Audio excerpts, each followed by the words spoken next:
Hello everyone, आप सबका स्वागत है क्लास 24 आरएस चैनल पर। और आज हम पढ़ने वाले हैं प्रोजेक्ट टाइगर के बारे में कि हमारे देश में कितने बाघ हैं, सबसे ज्यादा किधर हैं, और जो है हमारे देश में कितने टाइगर रिजर्व हैं, टाइगर क्यों हमारे यहाँ पर होने चाहिए और आपके लिए ये चीज कितनी इंपॉर्टेंट है। तो पहले तो इसी की बात कर लेते हैं भाई। जो आपका प्री और मेंस का सिलेबस है उसमें आपका जैव विविधता, इकोसिस्टम, ये सब टॉपिक्स आपके दिए हुए हैं। ठीक है, जो पर्यावरण है उससे रिलेटेड आपके प्री और मेंस दोनों में टॉपिक हैं। तो जब दोनों में टॉपिक हैं तो दोनों जगह सवाल आने की भी पूरी संभावनाएं हैं। अच्छा, और प्री में तो सवाल आने की बहुत ज्यादा है क्योंकि अभी जो है प्रधानमंत्री जी द्वारा नई रिपोर्ट जारी की गई है। बाघों की गणना जो होती है उसकी एक नई रिपोर्ट आई है। तो आपका प्री इसी साल होना है, तो आप मान के चलिए कि एक क्वेश्चन आपको बहुत आसानी से यहां से मिल सकता है। ठीक है, करें स्टार्ट। चलिए देखिए, आपको आपके लिए जो क्लास 24 आरएस चैनल है वो कुछ कोर्सेज लेके आया है। ठीक है, अभी अपन ने बात की थी भाई वैकेंसी आने वाली है, प्री वगैरह होने वाला है, तो अपन उसके लिए पूरी तरह से तैयार रहे। इसके लिए कुछ कोर्सेज अवेलेबल हैं जिन्हें आप परचेज कर सकते हैं 2,999 रुपए मात्र में। 2,999 रुपए मात्र देकर आप प्री का जो कोर्स है वो परचेज कर सकते हैं और प्री की तैयारी एकदम अपनी फर्स्ट क्लास कर सकते हैं। ठीक है, इसके अलावा मेंस और प्री के जो कंबाइंड बैच होते हैं वो भी यहाँ पर चल रहे हैं। तो आप बस फटाफट से क्लास जो बैचेस है उसे ज्वाइन कर लीजिए ताकि जो आपका सिलेक्शन है वो फटाफट से हो जाए। ठीक है, चलिए स्टार्ट करते हैं। देखिए, ये फोटो दिख रही है आपको, टाइगर अभी जिंदा है भाई। ठीक है, तो ये मोदी जी आपके टाइगर की जो सेंसस थी, टाइगर की जो रिपोर्ट थी वो उन्होंने जारी की थी। ठीक है, तो अपन देखते हैं क्या क्या कहा था उन्होंने। देखिए, सबसे पहली बात जो इस रिपोर्ट में जारी की थी तो ये पता लगा कि हमारे देश में 3,167 बाघ हैं। 3167 कितने भाई? 3167 दिख रहा है क्या ये? 3167 भाई, कितने बाघ हैं? 3167 बाघ हैं। ठीक है, इसके अलावा हमारे यहाँ पर जो पिछली गणना आई थी ना उससे 200 बाघों की वृद्धि हुई है। कितने बाघों की भाई? 200 बाघों की वृद्धि हमारे यहाँ पर हुई है। कितने बाघ हैं? 3167 बाघ हैं। कितनी वृद्धि हुई है? 200 बाघों की वृद्धि हुई है। अच्छा ठीक है। अच्छा, इसके अलावा ये इस रिपोर्ट में ये कहा गया कि पूरी दुनिया में जितने बाघ है ना उसके 75% हमारे इंडिया में है भाई। ठीक है, पूरे दुनिया के जितने भी बाघ हैं उसका 75% हमारे इंडिया में। ठीक है, उसके बाद एक रिपोर्ट जारी की गई भाई कितने किस स्टेट में। तो आपको सिर्फ 3 स्टेट के नाम याद रखने हैं कि टॉप 3 जो है वो कौन कौन से हैं। तो आपको ये याद रखना है कि सबसे ज्यादा जो बाघ है वो मध्य प्रदेश में। कहां पर है? मध्य प्रदेश में। अच्छा, इसको भूलने का कोई चांस नहीं है। कैसे नहीं भूलोगे भाई? भाई आपको पता है कि मध्य प्रदेश वगैरह में बहुत ज्यादा टाइगर रिजर्व है। ठीक है, तो वहां पर ही सबसे ज्यादा होंगे। चीते वगैरह भी तो वहीं लाए गए हैं भाई। तो चीते जब वहां लाए गए हैं तो इसका मतलब वहां पे जो इकोसिस्टम है वो बहुत सही है। ठीक है, तो इसलिए आप याद रखना जहां चीते हैं वहीं सबसे ज्यादा बाघ भी है। ठीक है, तो एमपी में है सबसे ज्यादा। सेकंड नंबर पे है आपके कर्नाटक में। कहां पर है भाई? कर्नाटक में। और थर्ड नंबर पे आप थोड़ा सा ऊपर जाइए, उत्तराखंड में। कहां पर है भाई? उत्तराखंड में। ठीक है, तो मध्य प्रदेश तो भूलने का कोई चांस ही नहीं है, सबसे ज्यादा मध्य प्रदेश में है। सेकंड नंबर पे थोड़ा सा नीचे चले जाओ, कर्नाटक में। थर्ड नंबर पे थोड़ा सा ऊपर चले जाओ, कहां पर है? उत्तराखंड में। ठीक है, चलिए। और कितने कितने हैं भाई ये भी देख सकते हो। एमपी में आपके 526 टाइगर है और कर्नाटक में 524 है। उत्तराखंड में कितने हैं? 442 टाइगर है। ठीक है, हालांकि ये डाटा रखने की जरूरत नहीं होती है कि कितने टाइगर कहां पर हैं। आप सिर्फ स्टेट्स का नाम याद कीजिए कि इस स्टेट में सबसे ज्यादा टाइगर है। ठीक है, चलिए।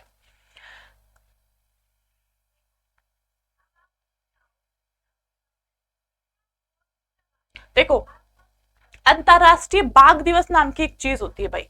बाघ दिवस मनाते हैं हम अंतरराष्ट्रीय कितनी तारीख को भाई? 29 जुलाई को। कितनी तारीख को मनाते हैं भाई? 29 जुलाई को हम लोग अंतरराष्ट्रीय बाघ दिवस जो है वो मनाते हैं। अच्छा ठीक है भाई, कोई बात नहीं। इसके अलावा हमारे एक प्रोजेक्ट टाइगर चला था भाई। ठीक है, क्या था वो अभी अपन देखेंगे। एक प्रोजेक्ट चला था, प्रोजेक्ट टाइगर, उसके 50 वर्ष पूरे हुए हैं भाई अभी। जो मोदी जी ने ये सब जारी किया है आंकड़ा, ये सब एक पूरा प्रोग्राम हुआ था क्योंकि हमारे प्रोजेक्ट टाइगर के 50 वर्ष पूरे हो चुके हैं। तो वैसे भी आप हिसाब लगा लो, 2023 में 50 वर्ष पूरे हुए हैं तो कब स्टार्ट हुआ होगा? लगाओ भाई हिसाब, नहीं तो अभी अपन देखेंगे। ठीक है, अच्छा, जो बाघों की गणना होती है ना, अभी अपन ने देखा भाई 3167 बाघ हैं, तो कैसे पता लगा? बाघों ने खुद आके तो नहीं बताया होगा कि हम प्रेजेंट प्रेजेंट, ठीक है, ऐसे तो नहीं बताया होगा ना, तो कैसे पता लगा? तो भाई एक संस्था बनी हुई है, ठीक है, हमारे सेंट्रल गवर्नमेंट ने एक संस्था बना रखी है, उस संस्था का नाम है एनटीसीए। क्या नाम है भाई? एनटीसीए, राष्ट्रीय बाघ संरक्षण प्राधिकरण। ये संस्था जाती है और ये संस्था पता लगाती है भाई कितने बाघ हैं, ठीक है, नहीं तो भाई ऐसे गिनने जाओगे तो फिर वो बाघ खा जाएंगे, तुम्हारा ही पता नहीं लगेगा, बाघ तो बाद में गिनोगे, तुम्हारी गणना कम हो जाएगी फिर, ठीक है। तो कितने टाइम में की जाती है भाई?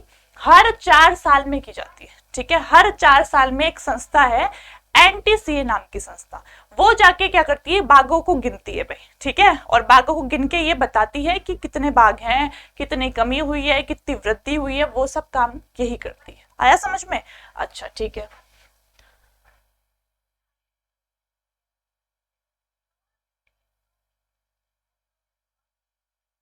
अभी अपन ने बात की थी कोई प्रोजेक्ट टाइगर नाम की चीज चल रही है भाई, तो अपन देखे तो सही क्या चल रहा है भाई।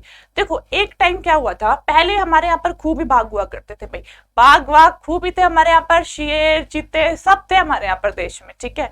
लेकिन धीरे धीरे आपको पता ही है, जब शिकारी वगैरह बहुत ज्यादा बढ़ते गए, उनका शिकार होने लगा, तो धीरे धीरे हमारे यहाँ पर उनकी संख्या कम होने लगी।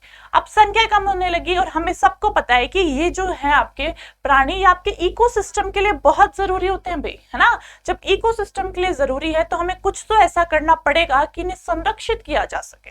अब अच्छा क्या करें भाई? तो आपकी जो हमारी सेंट्रल गवर्नमेंट है, जो केंद्र सरकार है, उस समय उन्होंने एक प्रोजेक्ट चलाया। क्या चलाया? एक प्रोजेक्ट चलाया, और उस प्रोजेक्ट को नाम दिया प्रोजेक्ट टाइगर, ठीक है। क्या नाम दिया भाई? प्रोजेक्ट टाइगर नाम दिया। अच्छा कितनी तारीख को स्टार्ट हुआ? 1 अप्रैल 1973। कितनी तारीख? 1 अप्रैल 1973। ऐसे याद रख लेना भाई, अभी 2023 में 50 वर्ष पूरे हुए हैं भाई, तो 50 घटा लेना 2023 में से, ठीक है। और 1 अप्रैल को मोदी जी ने फंक्शन करके आपका ये सारे जो डाटा थे वो जारी किए थे, ठीक है। तो 1 अप्रैल 1973, ठीक है भाई। अब इसके अलावा जब ये डाटा जारी हुए ना, इसमें ये कहा गया है कि हमारे देश में जितना भी क्षेत्रफल है ना, उसका लगभग 75,796 वर्ग किलोमीटर, ठीक है, 75,796 वर्ग किलोमीटर जो आपके टाइगर रिजर्व हैं उनसे घिरा हुआ है, ठीक है। हमें पता है ना भाई टाइगर रिजर्व हैं हमारे बहुत सारे, तो उन टाइगर रिजर्व का कुल क्षेत्रफल कितना है? 75,796 वर्ग किलोमीटर, ठीक है। और ये जो क्षेत्रफल है वो हमारे पूरे देश के क्षेत्रफल का 2.3% है। कितना फीसदी है भाई? 2.3% है। अच्छा आप सोचो कि ये डाटा क्या काम का है, तो ये डाटा जो होता है ना आपका, प्री में तो नहीं पूछा जाएगा भाई, कि प्री में बहुत कम चांस है वो आपसे ये पूछे कि कितने वर्ग किलोमीटर में फैला है, लेकिन मेंस में अगर आप कोई आंसर लिखते हो तो वहां इस तरह के डाटा का आप यूज कर सकते हो, ठीक है, कि भाई हमारे यहाँ पर 75,796 वर्ग किलोमीटर में फैला हुआ है टाइगर रिजर्व, और पूरे देश का 2.3% हिस्सा कवर करता है, ठीक है। चलिए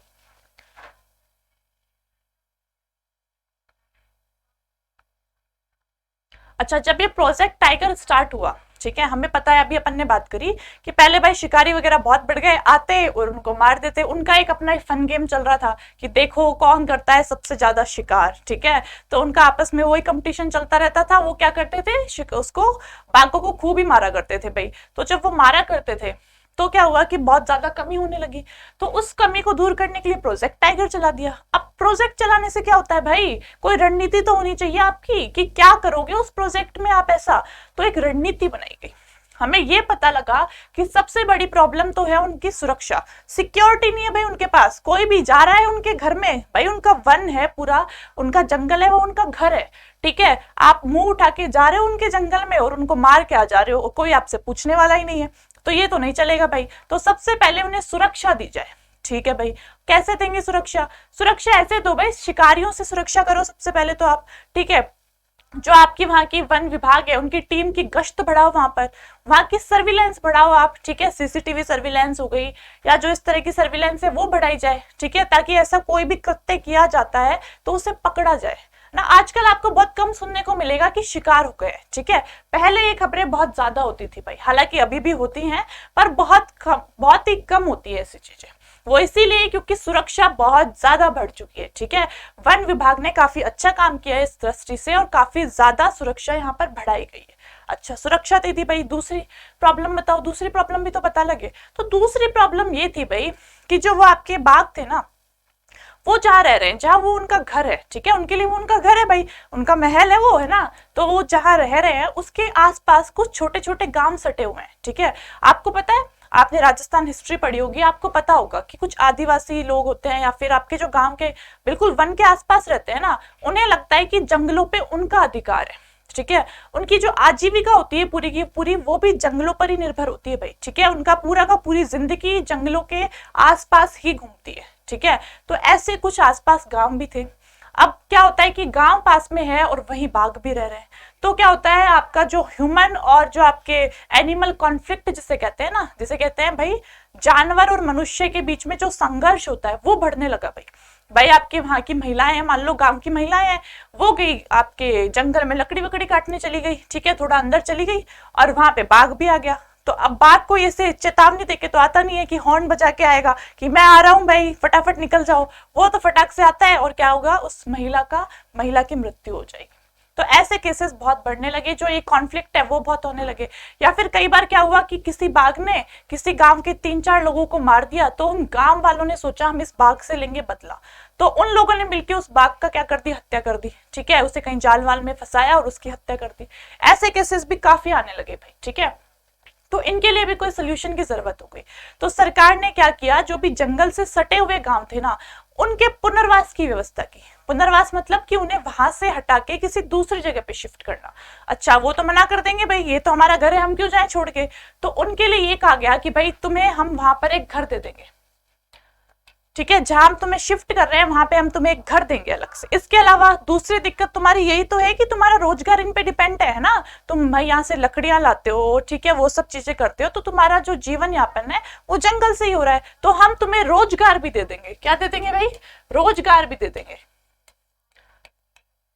अच्छा, घर दे दिया, रोजगार दे दिया। इसके अलावा उन्हें ये समझाया गया कि भाई जो तुम्हारे बच्चे हैं वो यहाँ पर ऐसे ही जंगलों में घूमते रहते हैं, उन्हें शिक्षा नहीं मिलती है, तो जब हम तुम्हें कहीं शिफ्ट करेंगे तो तुम्हारे जो बच्चे हैं उन्हें पूरी तरह से शिक्षा भी दी जाएगी। ठीक है, तो 3-4 चीजें कही गई और उन्हें क्या कर दिया गया, उनका पुनर्वास कर दिया गया भाई। ठीक है, उन्हें शिफ्ट कर दिया गया।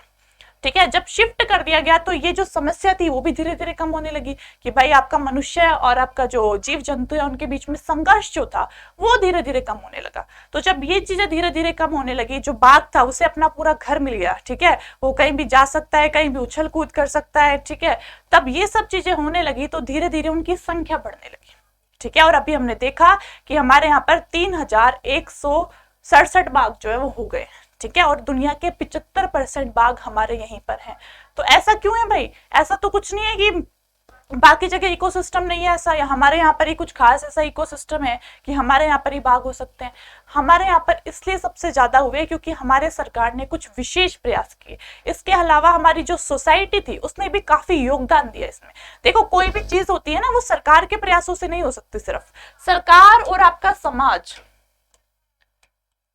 सरकार और समाज इनको मिलकर ही काम करना पड़ता है। अगर ये मिलकर काम नहीं करेंगे तो कोई भी चीज संभव नहीं है। ठीक है, हम देखते हैं ट्रैफिक नियम जो है खूब ही तोड़े जा रहे हैं, तो ऐसा थोड़ी सरकार ने रूल नहीं बना रखे, सरकार ने तो बना रखे हैं पर हम फॉलो ही नहीं करना चाहते, हम पालन ही नहीं करना चाहते। ठीक है, तो सरकार भी कब तक रोड एक्सीडेंट रोकेगी भाई। ठीक है, गलती तो हमारी है ना, तो दोनों का कोऑर्डिनेशन होना जरूरी होता है और वो यहाँ पर हुआ। ठीक है, इसीलिए हम यहाँ पर सफल हुए। ठीक है, अच्छा,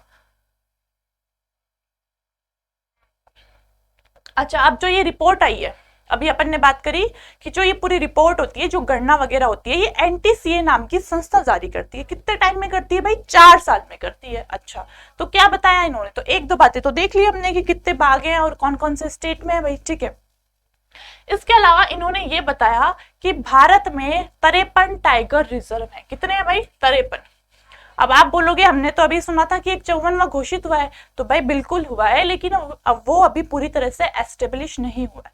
तो एनटीसीए ने अभी सिर्फ ये बताया है कि 53 टाइगर रिजर्व अभी फिलहाल पूरी तरह से कार्यरत है। ठीक है, कितने भाई, 53। अगर आपसे प्री में क्वेश्चन पूछ लिया जाता है कि एनटीसीए के अनुसार कितने टाइगर रिजर्व हैं हमारे यहाँ पर, तो 53 लगा के आना भाई। ठीक है, याद रखना इस बात को। अच्छा, इन 53 में से सबसे बड़ा कौन सा है भाई? तो सबसे बड़ा टाइगर रिजर्व एक आंध्र प्रदेश में है जिसका नाम है नागार्जुन सागर श्रीशैलम टाइगर रिजर्व। ठीक है, नागार्जुन सागर नाम है उसका, और कहां पर है? आंध्र प्रदेश में। ठीक है भाई, और सबसे छोटा जो टाइगर रिजर्व है वो आपके असम में। कहां पर है? असम में। ओरांग नाम का टाइगर रिजर्व है। क्या नाम है भाई? ओरांग नाम का एक टाइगर रिजर्व है, असम में स्थित है। सबसे बड़ा कहां पर है? नीचे नीचे जाइए, लगभग आंध्र प्रदेश में। नीचे नीचे तो एकदम नीचे भी मत चले जाना, थोड़ा ऊपर ही रहना, ठीक है, डूब डाब जाओगे नहीं तो समुद्र में। ठीक है, आपके कहां पर है? आंध्र प्रदेश में। आंध्र प्रदेश में, और उसका नाम है नागार्जुन। और इसके अलावा सबसे छोटा असम में है जिसका नाम है ओरांग। ठीक है, अच्छा, इसके अलावा अभी अपन ने बात की कोई 54वां भी घोषित हो चुका है। तो भाई रानीपुर नाम का टाइगर रिजर्व घोषित हो चुका है जो कि उत्तर प्रदेश में है, और वो 54वां घोषित हुआ है। कहां पर है भाई? उत्तर प्रदेश में है, और वो 54वां टाइगर रिजर्व घोषित किया गया है। अच्छा, इसके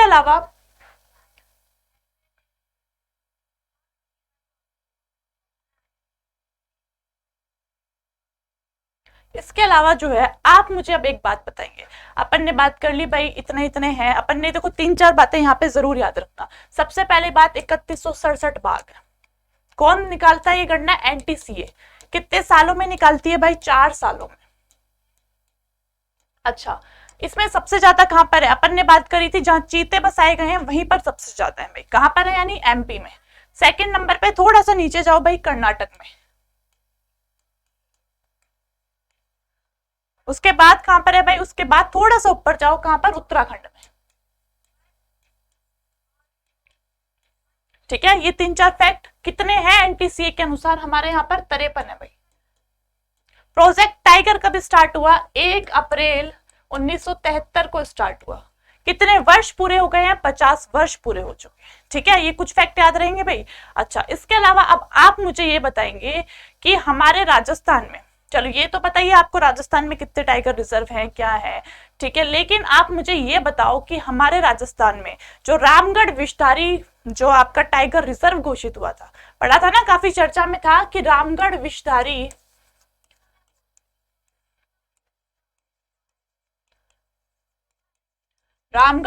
आपका टाइगर रिजर्व घोषित हुआ है। तो आपको बस ये बताना है कि टाइगर रिजर्व जो है वो कौन सा टाइगर रिजर्व था भाई? 50वां था, 51वां था, 52वां था? कौन सा टाइगर रिजर्व था? मैं आपको ऑप्शन देती हूँ, लिख लेते हैं ना। रामगढ़ टाइगर रिजर्व, रामगढ़ विस्तारी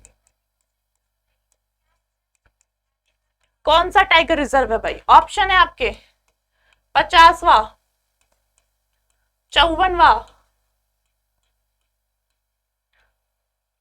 51वां या फिर 52वां। ठीक है, आपके पास 4 ऑप्शन दिए हुए हैं, आपको कमेंट सेक्शन में इसका आंसर बताना है कि हमारा जो रामगढ़ विस्तारी था वो कौन सा टाइगर रिजर्व था हमारे यहाँ पर। ठीक है, कौन से नंबर का टाइगर रिजर्व जो था उसे घोषित किया गया था। ठीक है, और आई होप आपको ये समझ में आ गया होगा कि टाइगर जो होते हैं वो कैसे, क्या गणना होती है उनकी, कौन करता है उनकी गणना। हमारे लिए इतना ही काम का है, देखो बहुत डीप में हमारे लिए काम का नहीं होता है, सिर्फ प्री में इतनी फैक्ट सी बातें जो होती हैं वो पूछी जाती है। ठीक है, चलिए हम एंड करते हैं इस वीडियो का। आई होप आपको सब समझ में आ गया होगा। इसके अलावा